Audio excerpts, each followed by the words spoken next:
On this episode of Sci-Fi Timelines, we're heading into the park, Jurassic Park.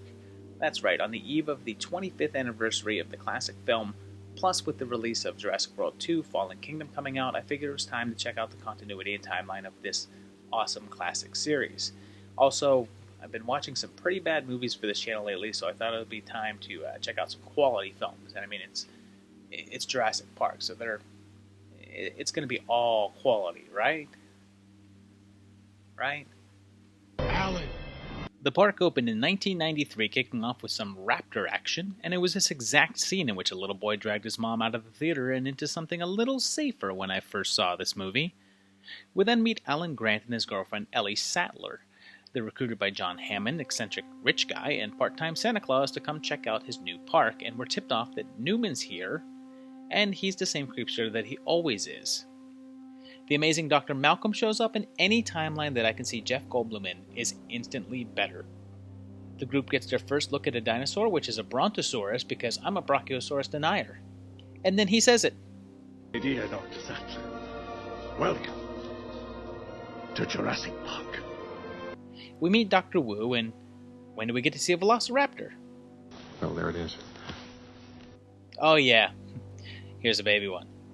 There's these projections in the back showing future attractions, and everything seems to start in 1993, indicating that that's the year that they intend to open, which is implied to be shortly after they get the doctor's approval, so it seems safe to say that we're in real-time 1993 here. Hammond's grandkids are here, and so is Hold Your Butts Fury. Here's the famous sign, and a sick Triceratops, and wow, glorious practical effects. Nedry screws everyone, and we get to the famous TRex scene. Quick note, look where the goat is. It's on solid ground right here. That's important shortly.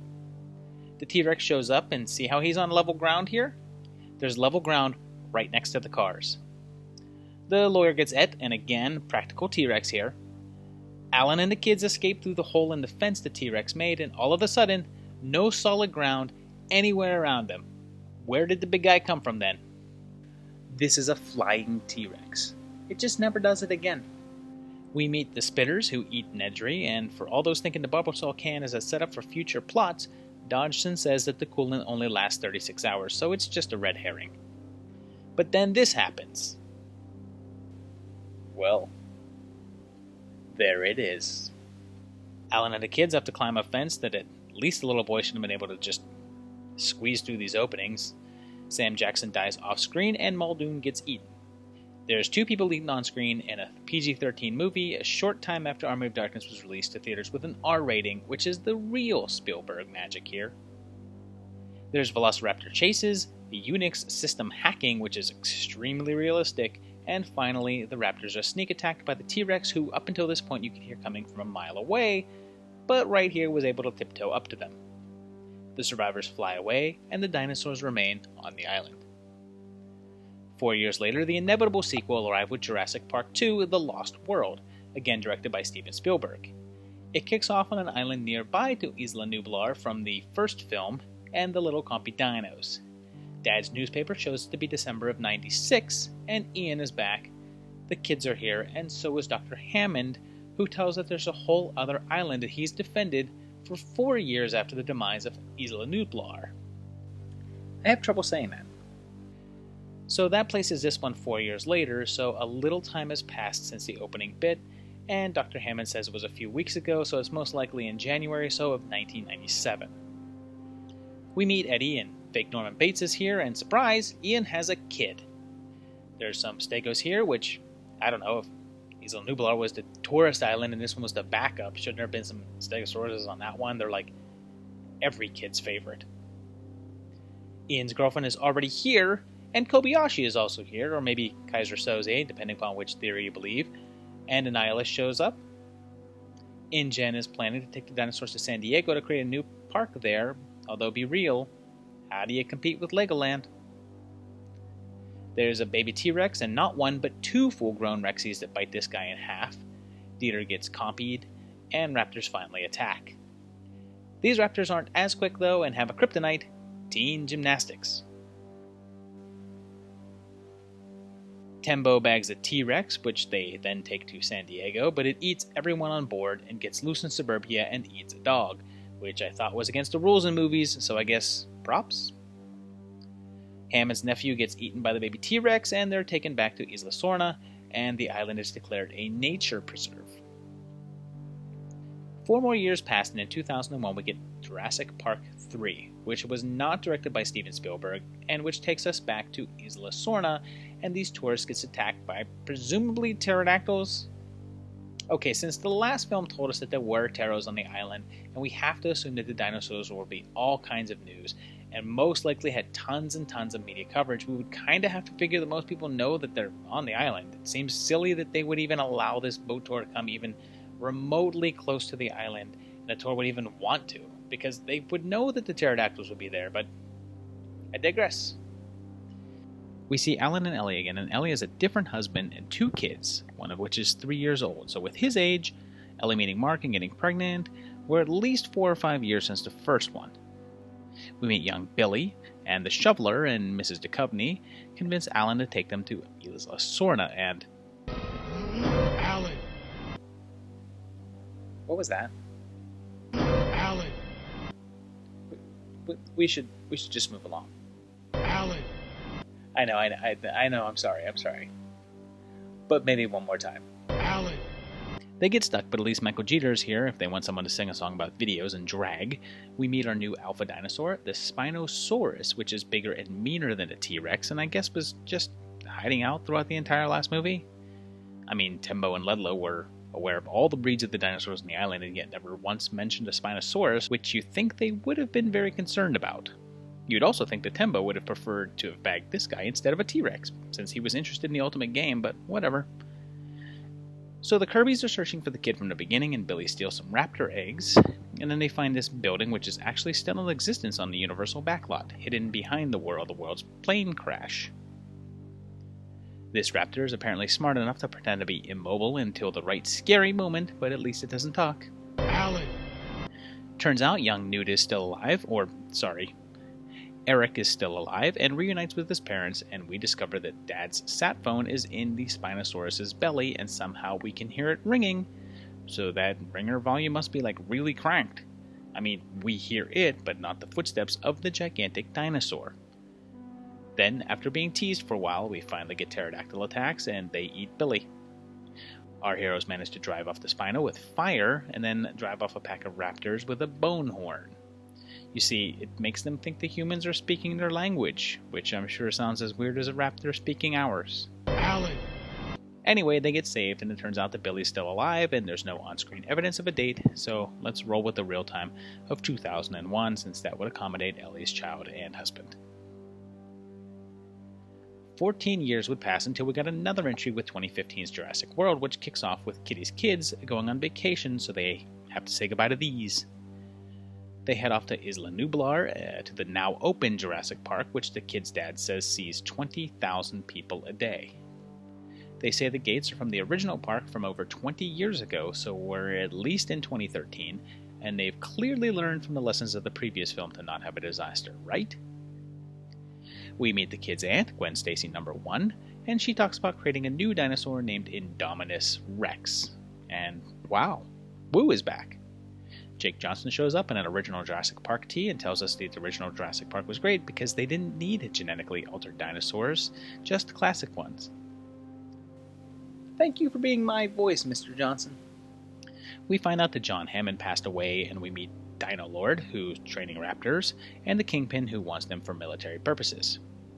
Owen's license plate says his registration expires in June of 2015, and since the beginning of the film establishes that we're near Christmas, we're either in December 14 or else Owen's on an expired license. I mean, I guess since they're not in the US at this point, it's clear that Owen had been there for a while. I think the expired license makes more sense, so let's go with 15, the year of release. There's a new dinosaur, the Mosasaurus, that eats Jawses, and the amount of space that thing has to swim around in is kind of crueler than the whole tanks at SeaWorld thing. They think Indominus escaped, but they say they can track it in the control room, and she goes there. And Owen and this guy go in to investigate anyhow, because why wait for someone to tell you that the thing's not in there? I mean, she called the control room for them to locate the guy, and she did it from her phone because I guess she couldn't have done it while they were looking into the paddock. Note the human-sized door that they come through, because for some reason this guy decides to ignore it and open the dinosaur-sized door instead, so the big guy gets out. So after 2 failed attempts to open the park due to loose dinos and 10 years of experience at the park being open, the only defense they had for keeping this, the most dangerous dinosaur they've ever created, was a door and a fat guy security guard. Rex claws out the tracking implant, and they say that she remembered where they put it in, which is ridiculous. They don't have any idea what it would even do when it had a need to take it out. It can also camouflage like a chameleon, because that's what you want a zoo animal to do. Blend into its surroundings so people can't see it. They go out on the gyrosphere and look at this line, which is most likely because the cars only seat 2 people at a time. Oh, and you can control the ride on your own. Wu turns out to be evil, and let's go back to that gyro thing, can't we? They're controlling themselves and able to go right up to the dinosaurs and are able to ignore ride closed recall, which you can just imagine every single guest doing at all times. And you're telling me you've got 2 kids in the sphere around dinosaurs and their first inclination isn't to ram the dinosaurs at full speed? I mean, have they ever met any kids?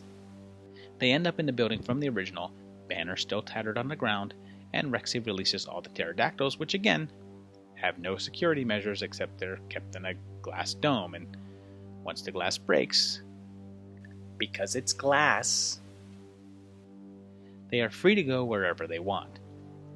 They head into the park, almost killing Jimmy Buffett, and kick off the single most unnecessarily drawn-out death scene in all of Sci-Fi. Claire's assistant gets attacked by Pteros, batted down, bitten, until she is finally swallowed whole by the Mosasaurus. Understand, she's still alive here, so she will be slowly digested, and up until this point the only thing that she did to deserve this fate is to be British and attend to her boss's nephews, because she herself was too uninterested in doing so.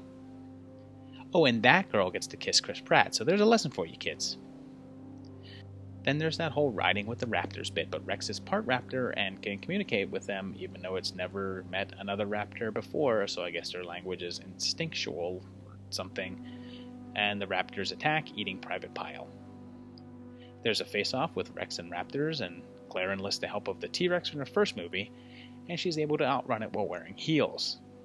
I mean, the big guy almost caught a Jeep before, but can't catch replacement Kate Connor. With an assist from Blue, T-Rex is able to kill I-Rex with yet another assist from the Mosasaurus, who is not just capable of killing defenseless women, I guess. And everyone goes happy. Until this year's Jurassic World Fallen Kingdom, which features once again Owen and Claire teaming up with the dinosaur Blue to combat yet another genetically altered dinosaur because everyone enjoyed the last one so terribly much. It looks as if the island gets destroyed and there's dinosaurs in a house. I don't know. I will admit, not terribly excited about this one, but I guess we'll see what happens. Alan. So there you have it. It's 4 movies, about to be 5, with a fairly tight continuity going on there. There's some bubbles here and there. There's definitely some plot and continuity bubbles just with the dinosaurs and the characters and such like that don't make a ton of sense. But overall, the timeline mostly makes a good amount of sense, and there you have it. All in all, pretty enjoyable movies. Even if some of them weren't as great as the others, they were still all really enjoyable and watchable and fun. So if you haven't seen the Jurassic Park series, what's stopping you? Go check it out. Maybe not Jurassic World. Check out the first 3. And I hope you enjoyed it. So let me know what you thought of this one down below. Again, give me any questions that you need. Do all the liking and subscribing and all that stuff that usually comes along with the ending of a video like this, and checking out my Patreon page. And hey, these guys over here are actual heroes. They help me out. They help the channel out. So I want to give them a huge thank you. And to you guys, we'll see you again for another couple weeks for another great video. Thanks.